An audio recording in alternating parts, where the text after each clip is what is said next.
If your faith is real, but your life's messy, this is for you. I'm Cece, and you're listening to Savage Jesus. This is for people who love God, but are tired of performing. We talk trauma, addiction, shame, anger, and what real discipleship looks like. Savage Jesus, for the wrecked, the raw, and the rising.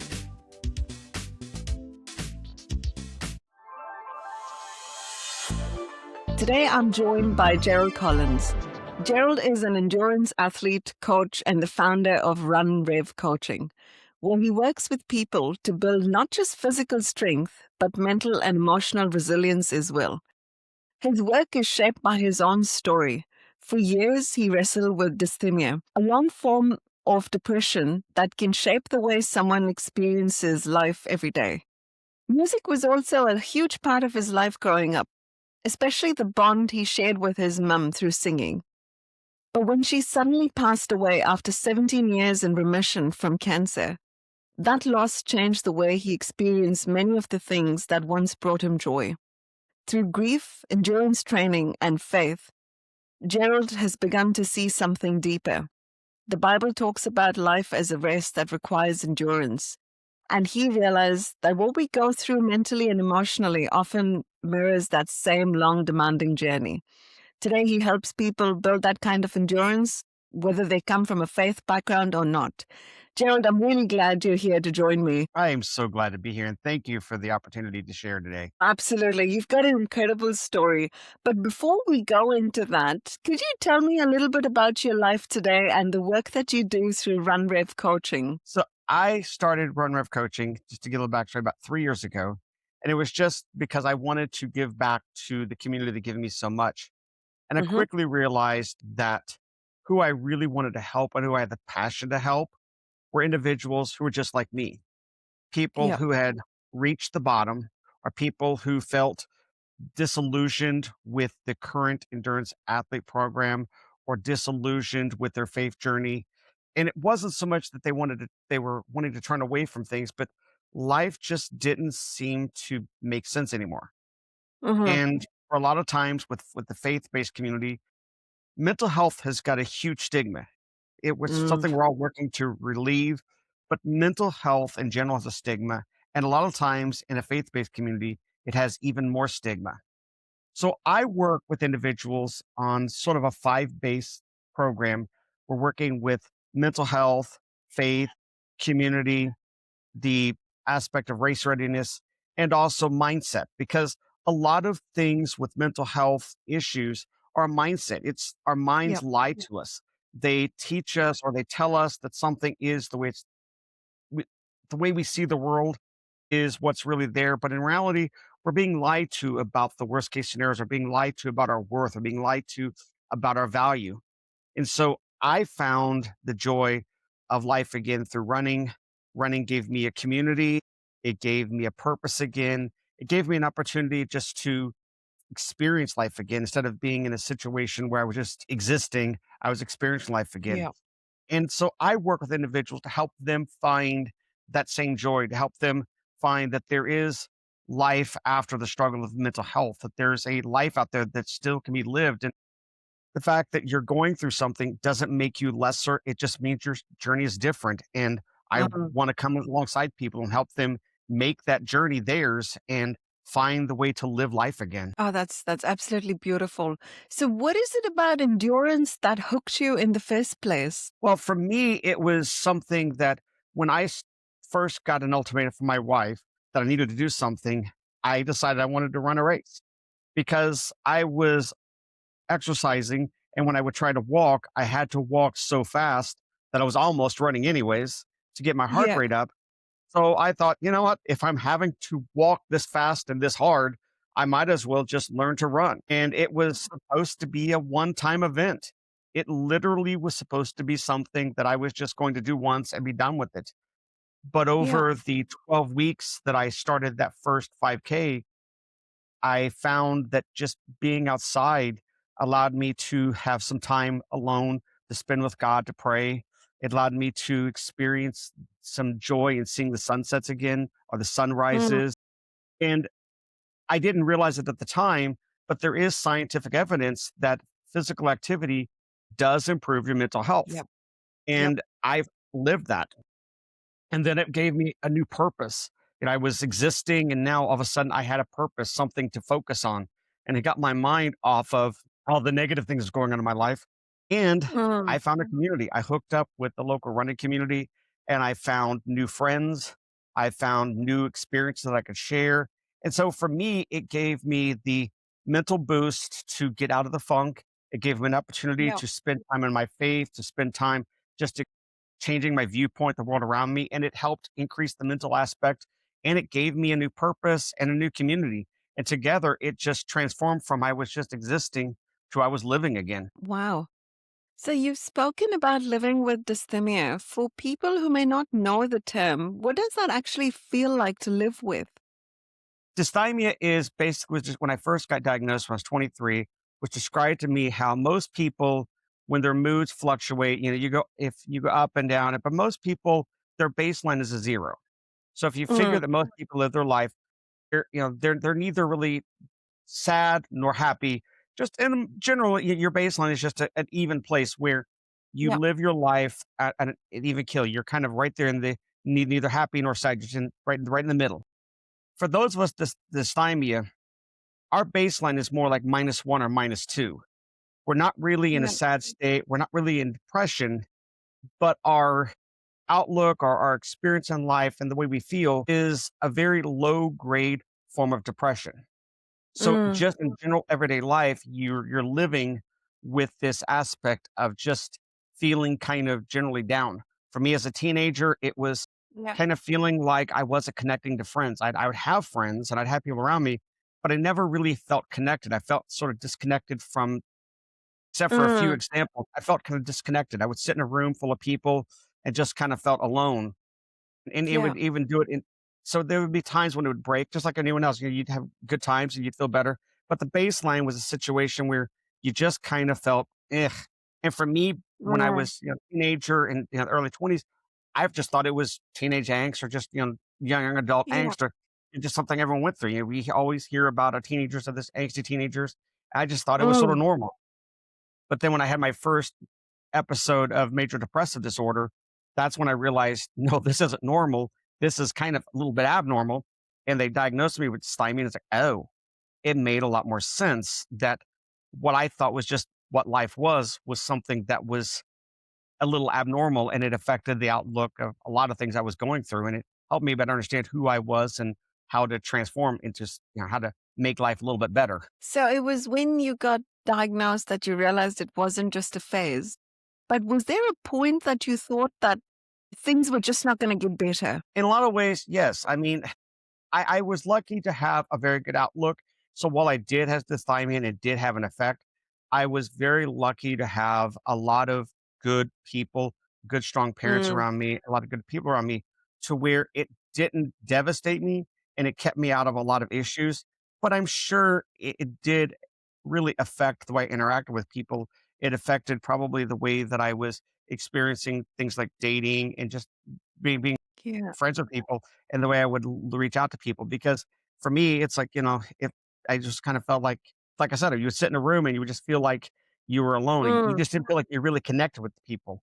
And so when I first got that diagnosis, it was like, and Yeah. now what was treating the major depressive disorder allowed me to better understand who I was, to better understand the mental health struggle I was going through, and allowed me to have a better, I mean, to recover basically. What I thought was normal, I found that there was something I needed to recover from.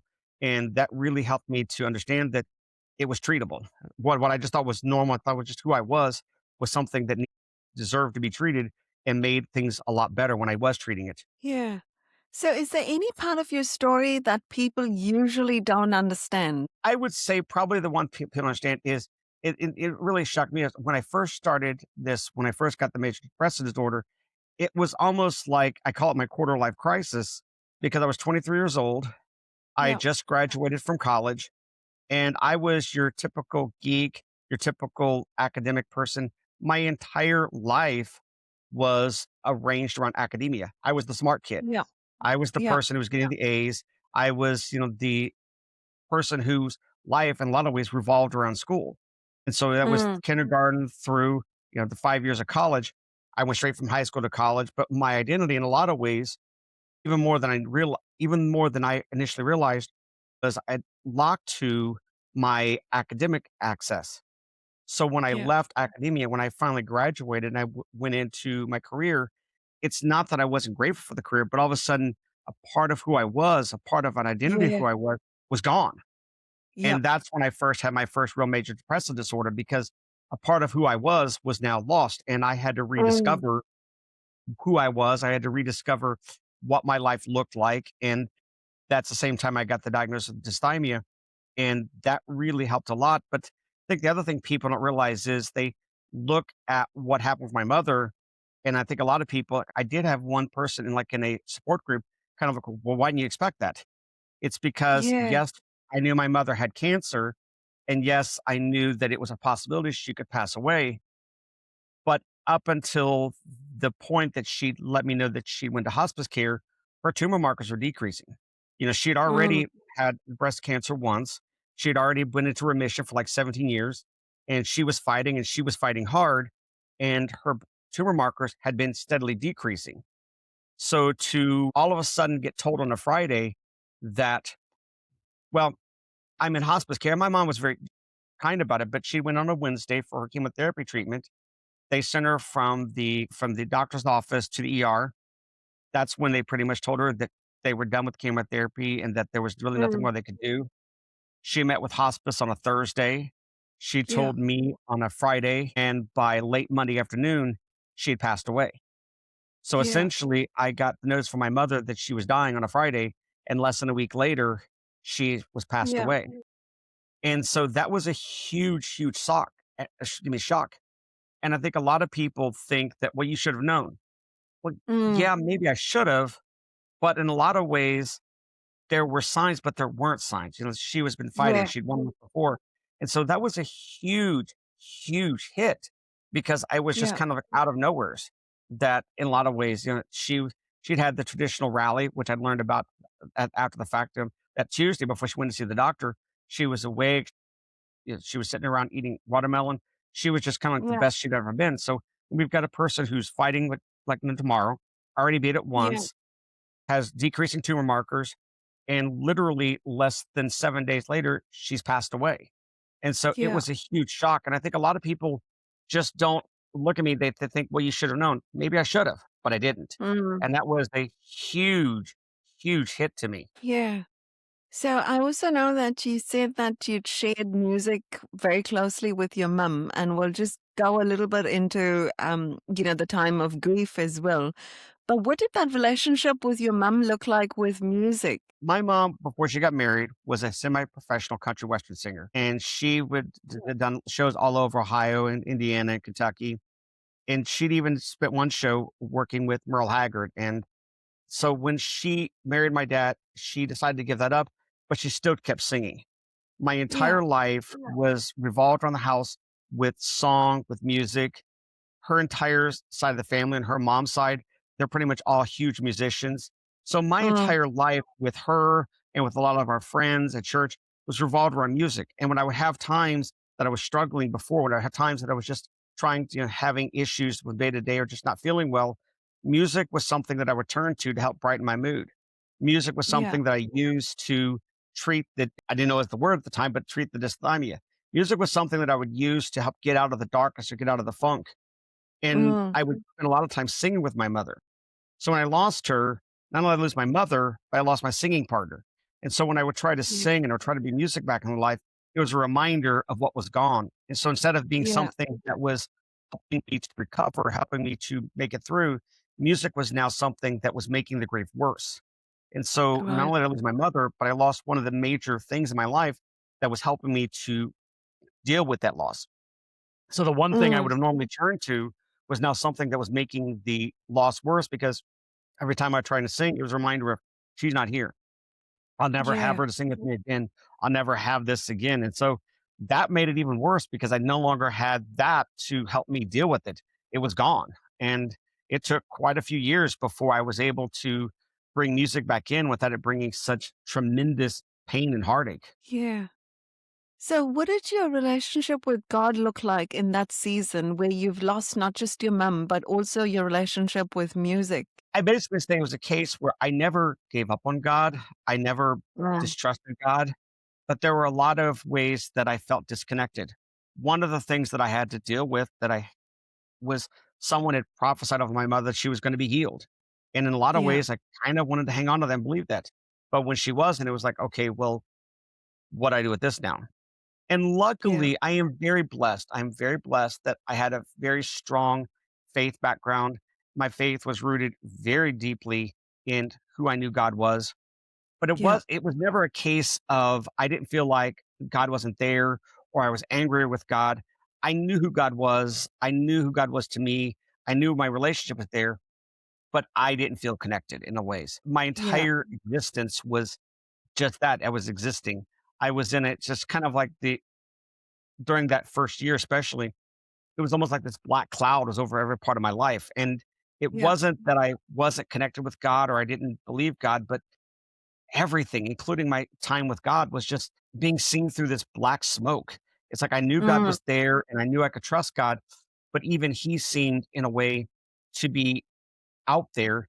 And I knew it wasn't that He would just disconnect. I knew God was still there, but I felt like there was this in every aspect of my life, in His faith as well, that there was this black cloud between me and that. And I really yeah, just didn't feel that that connection was there as strong as it once was. And it's just that was part of the reason why it was so hard because nothing was connecting. Every aspect of my life was just being seen through a black fog. And I would get up every day and just the pain and the emotional trauma was just so deep. And I honestly, through this season, was probably one of the most horrible person to live with, and I was biting my 5-year-old daughter's head off with everything and everything she did.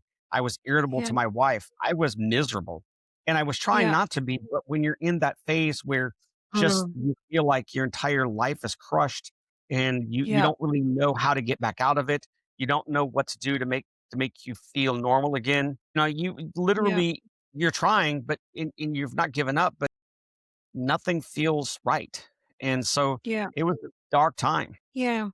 Was there a moment where you thought then that the healing wasn't going to be quick, or did you think that that was going to be it? That was your relationship with God, that you were always going to have to see Him through that black cloud? Kind of knew eventually I would I always felt deep down that I would eventually find the way through, although I Yeah, never although I didn't really know how. I yeah, knew that there would be an end somewheres in grief. I'd watched too many of my friends and family walk through times of grief. I'd seen what grief looked like, but mm, I didn't know what I was going to be able to do to get out of there.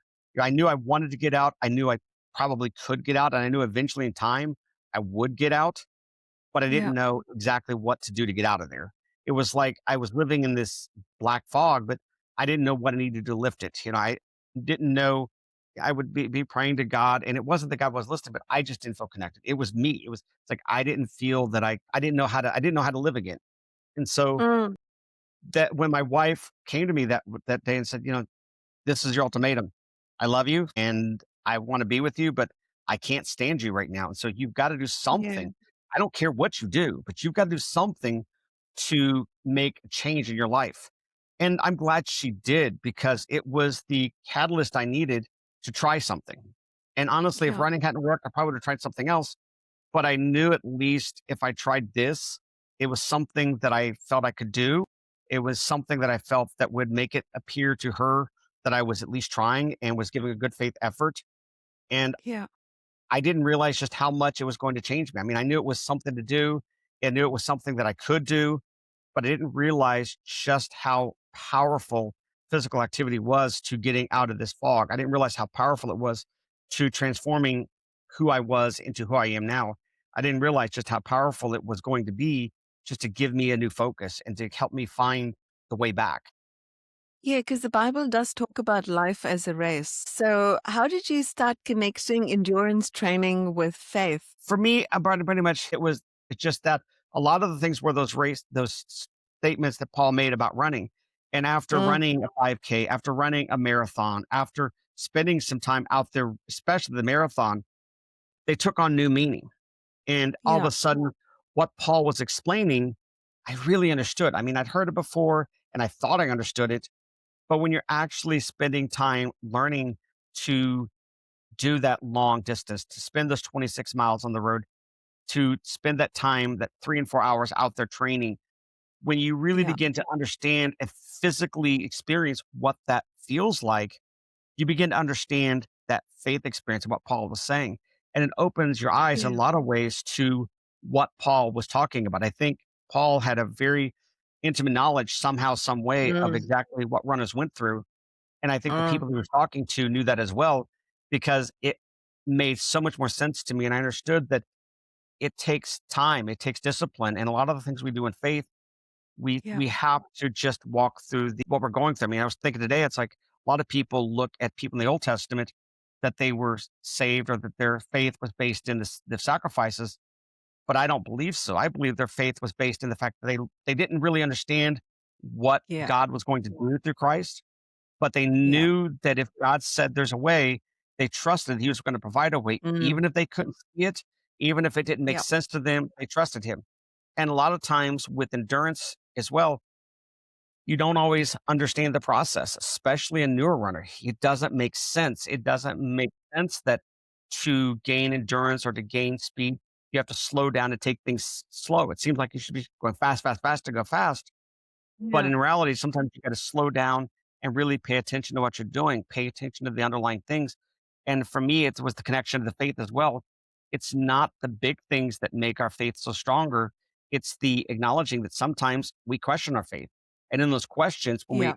honestly ask questions and we honestly begin to question what we believe, why we believe it, that's when and we truly seek answers, not trying to find excuses, but we truly seek answers. Mm, That's when our faith is really strengthened because we begin to make it ours. We begin to make our faith what God wants us to know about our faith. And for me, that was the natural progression between endurance and faith because there's so much in a lot of times in a race and endurance training that you just don't understand, or it's hard to believe that this thing we're doing is going to make a difference. And then in the end, you find out it really does make a difference. It really does make the ending possible. And the same things in faith. It's the little things we do day to day. It's the little things mm, that we accomplish that grow our faith. It's not the big grandiose things that grow our faith. It's the small things. It's the being willing to yeah. understand that sometimes we don't understand, being willing to Mm, ask the question. I always say if God is too big, if God is too small to be conquered by a question or a doubt, he's not God, because yeah. there's nothing wrong with fear and doubt. What's wrong with it is when you don't actually look to God to find answers. Another mantra I got about 2 or 3 years ago, I came up with this mantra that I don't want to be right. I don't want to always be right. I want to find truth. I want to know what Yeah. truth is, not prove that I'm right. Yeah. Yeah, that's actually really, really powerful. So just going back into, what Christians kind of say when you're going through mental health struggles, and we'll touch back on, the work that you do. I know that you've said, and this is one of my pet peeves as well, especially with mental health, when people say, "Oh, just pray more." What are your thoughts on that? Because I know what your thoughts are, but just for our listeners. Absolutely hate placated Yeah. answers to mental health. I'm very adamant about that. And Yeah. I'll make this clear. I do not think that praying and that reading your Bible is not a part of the journey. It is. I Mm, think there's power in prayer. I think there's power in reading your Bible, but there's also power in seeking help. I always find it so hilarious that these same Christians who will make these simple statements about mental health, if they've mm, got a cold, they'll go to the pharmacy and they'll get some medication. If they break their arm or they have an infection, they'll go to the doctor and they have no problem seeking yep. medical help for Yeah. physical issues. But when it comes to mental health issues, they're like, that's all in your head. You just don't have enough faith. That's not because there is a place for medication in mental Mm, health treatment. There is a place for therapy. yeah. Yes, prayer and Bible reading have a place, but if you're someone that's in a major depressive episode, I don't Mm, believe prayer and Bible reading is going to necessarily get you there. Maybe, but usually no. Usually it's going to require some sort of antidepressant or mm, anxiety medication. It's going to require some sort of cognitive behavior therapy because our minds, when we're in that mental health fog, we can't see through it. We can't see or understand why our thinking is so wrong. I know when I first went to one of my therapists, I will never forget this. One of the things he did was he held out a pen in front of me, and I instinctively reached out and grabbed the pen. And as soon as Mm. I did, he looked at me and says, "Why'd you take that pen?" And I was like, Yeah. "You wanted to give it to me." It's like, "No, I didn't ask you to take that pen. I didn't say anything about taking the Yeah. pen." And I learned that a lot of times we assume Mm. based on what we think people are trying to say or people are trying to ask us to do that we need to do things. We assume people want us to say things or people want us to do things that they never really asked us to do. And Yeah. we put burdens on ourselves because we perceive things that aren't there. And it's just stuck Mm. with me with a simple gesture, but that little thing has stuck with me through so long because it made me stop to ask, well, is someone really asking me to do this for them? Or am Yeah. I just thinking that I have to because they have a need? Do they just need me to listen to Mm. them? Or do I just need to talk to someone? But yeah, Yeah. that's one of my biggest pet peeves is faith-based community is just they look at mental health as something that's just either the worst one is the people that go, it's demon possession or demon oppression. Give me a Mm. break. Or the people who, like you said, who just pray more. And prayer is a place, but when you're struggling and you're Yeah. going through that deep mental health issue, you just can't Yeah. get through it because you your prayers are good, but like I was, I felt like my prayers were going through a black fog, and I had a strong faith. Mm. I had, at that by that point I was already preaching, and there was no doubt who I was in God. There was no doubt who God was, but I felt so Mm. distant. And I Yeah. didn't have the tools or the resources to make it through. And so I tell people, like in my case, for me, running is something I help you with, but I'm not a therapist. I'm not a psychologist. Yeah. And I encourage you, if you need that, go get those. And there's no shame in that. The ones I think I have the Mhm. most respect for in the faith community is people that they don't have any use for doctors for anything. They just believe everything should be treated with prayer. At least they're Yeah. honest. At least that they're saying Yeah. mental health prayer. At least they're being prayer for physical illnesses and everything else. The ones that'll go to a doctor because they have a cold, but they won't go to a doctor because they're suffering from depression or somehow minimize depression. I have no use for that. I just won't Yeah. mince words. I have no use for it. I am very adamant about that's nonsense. And I think it's very detrimental to a lot of people because Mm. I know for me, I hid my mental health struggles for a long time because I didn't want people in my faith community to know that I was having mental health issues. Yep. I didn't want Yep. anyone to know about it because I was hiding it. And I probably would have had a lot better life and not suffered through so many things Mm. had those in my faith community really supported mental health and really encouraged me to go seek treatment and go help me to go get the resources I need. I probably suffered through many, many years of Yeah. issues because I was afraid and ashamed to admit that I had issues. Yeah. And yeah, because my life as well, I've gone through similar with OCD and anxiety and with depression. And I've hidden that for years. And it's only been in the last few years that I've been able to come out and speak about it.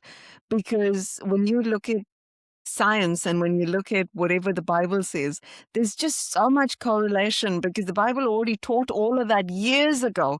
And Yes. science is pretty much just catching up to it. And it's like your brain's an organ, just like everything else. So you need to treat it exactly how you would a physical ailment. And I think that's Yes, so powerful what you say. Yeah. it absolutely So, is. yeah. Sorry, go ahead.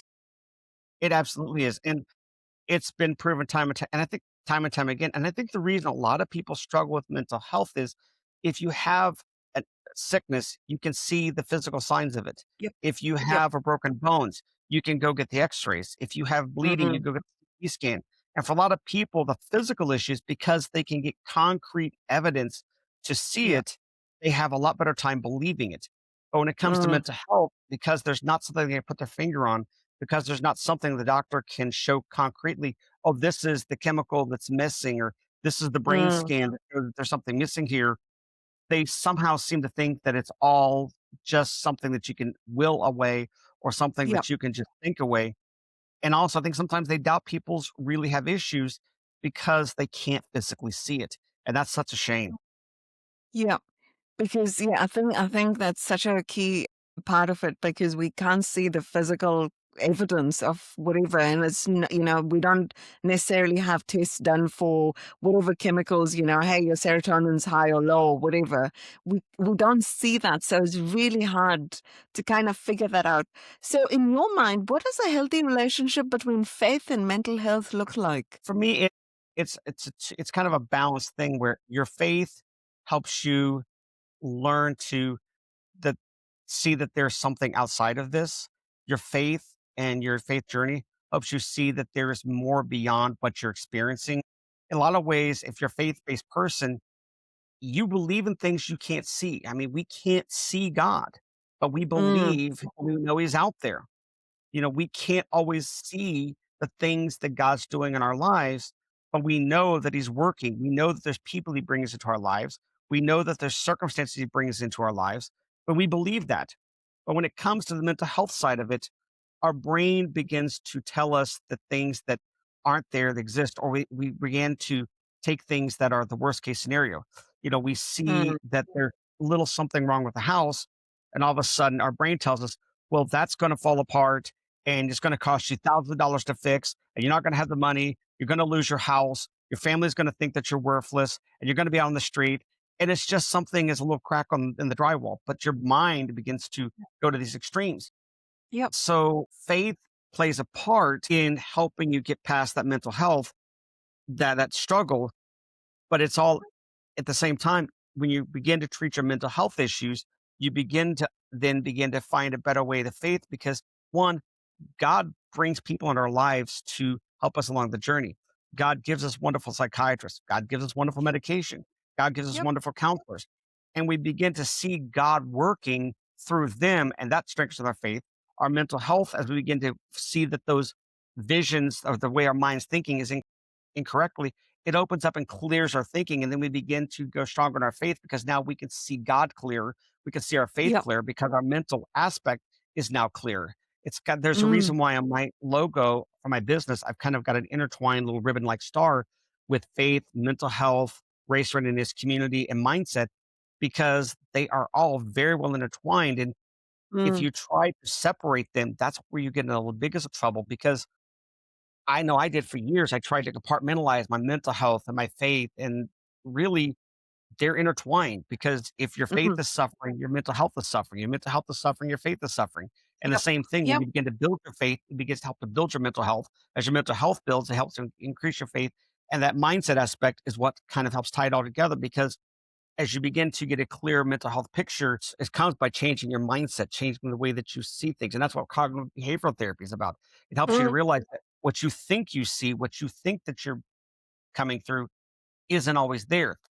Procedures like deep breathing, those are they help clear the mind. So for me, they're intertwined because if you build your faith, it helps to build your mental health aspect. If you build your health, because it builds your faith aspect. And they're really, for a faith-based individual, they're very well intertwined. And when we compartmentalize them, we suffer because they need to be connected to really grow.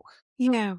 That's really powerful because trying to compartmentalize your faith and mental health and your physical aspect is kind of detrimental to whatever we're trying to build with that relationship with God. And so, what do you often see in people that are struggling with mental health issues, just in terms of the coaching that you do and the people that you talk to and deal with? The biggest thing I see is people are just like me. They don't want to admit they're having mental health issues. They don't necessarily mind going to treatment, but they don't want anyone Yeah, to know. They don't mind yeah, coming to coaching, but they don't really want others to know just exactly what they're struggling with. They're reluctant to admit they need help. And also, too, the reason I put community into my process is because I'm a firm believer that mental health struggles really transform in conjunction with the community, a safe yeah, community where you can open up, where people can, on their terms, feel safe to share their struggles. Because mm, with your mental health runner, the biggest challenge a lot of days is getting the motivation to put the shoes on, to put the running clothes on and get out the door. Once you get moving, it's a lot easier, but it's the mm, not wanting to gotta do anything. The reason community is so yeah, aspect is especially depression. You get yeah, to the point where you don't feel mentally, like being around other individuals. You feel that you want to isolate. The problem is the Mm. more you isolate, the more your mental health deteriorates. And the more your Yeah. mental health deteriorates, the more you isolate. So you end Isolate. up in Yep. a spiral of where you're going down. And so I Mm. personally like to bring in the community aspect because I think that that helps you find a resource outside of yourself to help encourage you, not shame you, not look at you that it's wrong, but to give you something or someone to go, hey, you can do this. Hey, you've got this. Just do 5 minutes. And sometimes it's just the celebration of, wow, you got out 10 minutes today. Congratulations. Because when you're in that Yeah. mindset, you're thinking, ugh, I only did 10 minutes today. But to have Yeah. someone else around you go, what do you mean only? You did 10 minutes. That was something that you didn't really feel like doing. That was something you mentally Mm. battled through, and you did it. You completed 10 minutes of activity today. Don't diminish that. Yeah. Celebrate that. And so the Yeah. community aspect gives you people in your corner to be your cheerleaders. It gives you someone to join with you at least one or 2 days a week to go out together. And so it's a lot easier to show up to something when you're not trying to because if it's just you going out, so what? Yeah, I Mm. missed a run today. Mm. I missed an activity. But when you're meeting up with your friend or you're meeting up with a running partner, well, Yeah. you'll kind of get out the door a little bit better because you don't want to disappoint them. You told them you'd be there. They might be upset if you don't show up.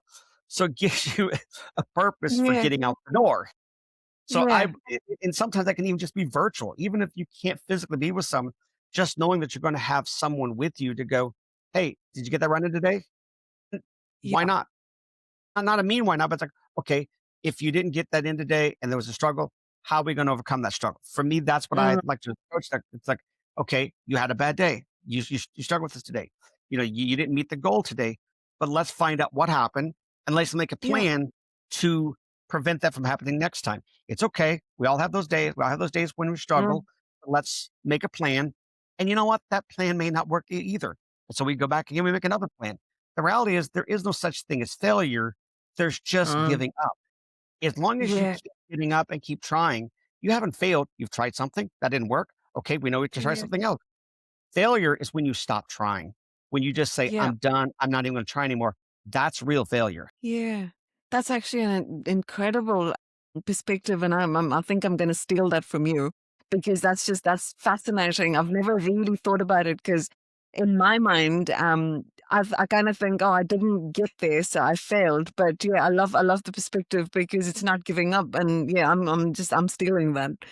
Um, can you tell me a bit more about who you help with your coaching? So I help runners I really love working with runners who are faith based, who are Yeah. just not aligning with the standard plans. They've tried over and over again and they've just haven't been able to do it because they're having inconsistency troubles. They keep trying over and over, but they can't seem to quite get through it.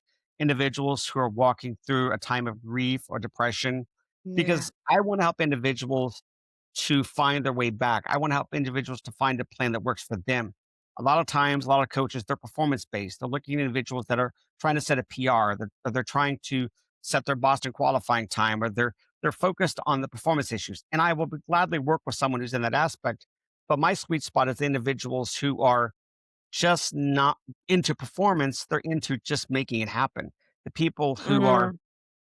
trying to struggle just to find a way that activity fits into their life, finding a way to just get out that door each day, finding a way to make it happen because they've got the weight of what's going on in their life, their depression, their anxiety, their OCD, it's weighing them down.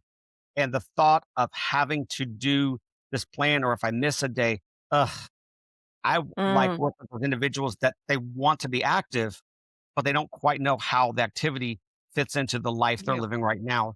They want a plan that's gracious enough to allow them some flexibility, that allows them that they're going to have days that they're going to miss no matter how much they want to, that life's Yeah. going to get in the way. Their mental health is going to have days in the way. I like working with individuals who want to move forward, but they want someone to walk beside them to help them find that way forward. Yeah.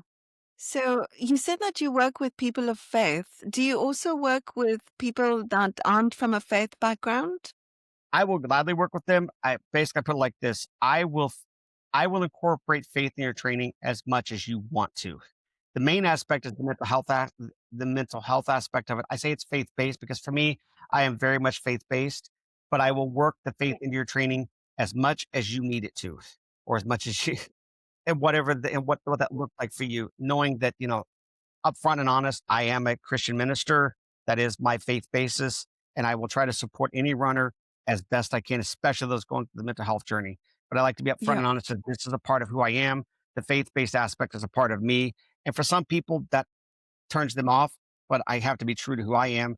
I'm not trying to offend anyone, not trying to turn anyone away, but I can't be something other than what I am. If that makes sense. So, with the people that you coach, do you think resilience can actually be trained along with endurance? I think it can. I think that's what the mindset portion of it is a Yeah. lot of the issues we face is because just like you heard me say earlier, a lot of times we frame what we go through, we frame our missed days as we're a failure. So part of the resilience is learning that just because you have a bad day doesn't mean you're a bad person. It doesn't mean you're a failure. It doesn't mean that everything's going to fall apart. It's just Mm, one bad day. And we have 365 days in a year. One day out of 365 is not even 1% of your time. And so yeah. it's getting up the next day and doing the best you can. And even a bad day sometimes really isn't bad. It's did you do the best that day with what you had to bring to the table? Because some days Yeah. we just don't have it physically or emotionally Mm, or spiritually. We just don't have much to give that day. And if we give to our training, if we give to our process what we have to give, if we can give the best that we have, that's a good day. And so yeah. resilience is learning that what we think is a bad day may not necessarily be bad. We're just using the measurement of, well, if I don't accomplish all three things, Mm, then I had a bad day. But if yeah. I've only really got the bandwidth to accomplish two and I got those two done, I had a great day because I Yeah. gave what I had to give and I did the best I could with what I had to give. And that's a great day in my book. Yeah, that's really powerful. So, just going back to your life, when you look back at that younger version of yourself, what do you wish people understood, or what would you tell that younger version of yourself? I wished honestly that I had gotten help a lot earlier. I wish I had not Yeah. waited till I was 23 years old to really start seeking help. I wish Mm, I had understood that there was help out there a lot earlier. I wish yeah. that I sought that help a lot earlier because I think it would have made a huge difference in my general overall outlook and health. I think it would have allowed me to do things that I probably passed up on because I was scared of. Mm, I really wish that I had known more about what I was going through and had the opportunity yeah. and the willingness to really go seek help. Yeah. And did music ever become healing again, or is it still raw and difficult and triggers? It has absolutely become healing again. It took quite a few years, but it Yeah. finally, and I think running did help with that. I think finding that Mm, joy again helped. It is now, I've now been able to sing some of the songs that were my mom's favorites, things she would sing about her life. They still have a little bit yeah. of a tear in the eye sometimes, but now instead of so much being just total pain, the remembrance of the passion she gave to me, remembrance of the resilience that she taught me, and music has just become something it's become what it was once again. It took quite a few years to get there, but it has become my joy again. It has become so Yeah. much a part of me again, and I'm so grateful for that because that would have been, I think, the second greatest tragedy. Losing my mother would be losing music entirely, but Mm, it is back, and it is so much more a part of me again. that's awesome. So, if someone was listening to our conversation and they feel like they're in the middle of a really long, exhausting season, mentally exhausted, what advice would you give them and what would you want them to hear? Celebrate your small victories. Just take a moment, take a deep breath, and look around at the things in your life today that you're grateful for that went well. Don't diminish the small things. Don't diminish the little things that you're doing. Each day, take 5 minutes and focus just on what things went well that day. It may just be something as simple as I managed to take a shower today. I know that sounds simple. A lot of people are like, well, what are you celebrating that for? Listen, if you're in that hard stage, that can be something very difficult to do. And so as you begin to take the time to look for and celebrate those small victories, you begin to see things differently. There's an old adage that says you find what you're looking for. So if you're Mm, looking for the negative things in your life, you begin to see more and more of the negatives. But if you begin to actively look for the little things in your life that are going well, that you did well, and you begin to look and celebrate those small things each and every day, you begin to see more and more of the positives that get in your life. And it sounds wooey. It sounds like, oh, it can't be that simple, but it can be. It really it's about the way we wire our minds, and it's really there's science behind it that mm, we begin to look for things, i- train our brains to look for and identify those items. Friend of mine did this past November like a little trick where to exemplify it, just spend your day looking for hearts. Just go throughout your day and one day look for anything and everything you can find a heart for throughout your day. And it's amazing that when you begin to actively look for just those hearts, you begin to find more hearts. You begin to see more hearts. And the same thing is the positive things in our lives. It's not going to happen overnight. It's not like you're just going to have 1 or 2 days and all of a sudden, ooh, wow, I feel totally better. That's probably not going to happen, but it's progressive as you begin to yeah. celebrate those small victories. As you begin to celebrate the small things over time, you start making that progress. And you'll look back a month later, 2 months later, and go, huh, I didn't think I could feel even anything positive again. And all of a sudden, you begin to see that you are feeling a little bit better. You may not be perfect and you may still be in that fog, but the fog's clearing just a little bit. And that gives you hope that it's going to keep clearing. Yeah. Oh, that was so powerful. Thank you so much. That was absolutely brilliant. And I hope someone listening out there is has taken that in because you're absolutely right. Because even Jesus said, "Seek and you will find," and he wasn't just talking about the positive things. So if you're looking for the negative, you will find it. And so that is just so powerful. Well, Gerald, thank you so much for sharing your story. I'll put your link in the bio. Because I think what stands out for me is that faith isn't just about massive breakthroughs. It is about endurance. It is about celebrating those little things and continually moving forward, even when things are heavy and unclear. And the importance of having that community to build that resilience over time. So thank you so much for being part of the conversation. It was lovely talking to you. Same as you as well. Hey, thanks for listening. This has been Cece, and this is Savage Jesus. If something in this episode named what you've been carrying, don't rush past it. And if you want more of this, like, share, and follow Savage Jesus for the wrecked, the raw, and the rising.